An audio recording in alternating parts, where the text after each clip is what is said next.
ഗുഡ്നസ്സും ശാലോമും മാത്രമാണ് നമ്മളിവിടെ വച്ചുകൊണ്ടിരിക്കുന്നത്. അതിൽ ചില പ്രത്യേക പ്രോഗ്രാമുകൾ മാത്രം. പിന്നെ വല്ലപ്പോഴുമാണ് ശരിക്കും മക്കളുടെ ഒരു അനുഭവത്തിൽ സിനിമ അവർ കണ്ടിട്ടില്ല. പ്രത്യേകിച്ച് അവർക്ക് സിനിമ നടന്മാരെ അറിയുകയില്ല.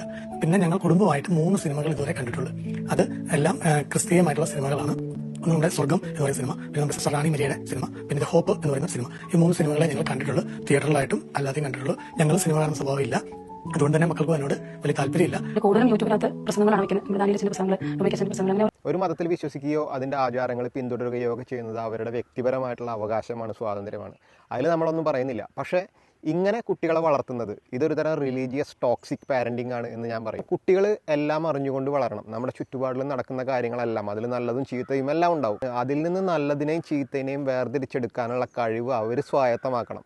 അതിന് അവരെ നമുക്ക് സഹായിക്കാം. അവരെ ഒരു വട്ടത്തിനുള്ളിലിട്ടിട്ട് നമുക്ക് വേണ്ടത് മാത്രം, നമുക്ക് നല്ലതെന്ന് തോന്നുന്നത് മാത്രം അവരെ അറിയിച്ചുകൊണ്ട് ബാക്കിയൊന്നും അറിയാതെ അവർ വളർന്നു കഴിഞ്ഞാൽ നാളെ ഒരു ദിവസം അവർ പുറത്തേക്ക് ഇറങ്ങേണ്ടവരാണ്.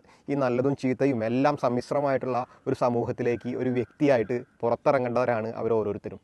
അപ്പോൾ അവർ പകച്ചു നിന്ന് പോകുന്ന ഒരവസ്ഥയാണ് ഉണ്ടാകാൻ പോകുന്നത്. കുട്ടി ഒരു സാമൂഹ്യ ജീവിയായിട്ട് വളർന്നു വരണം.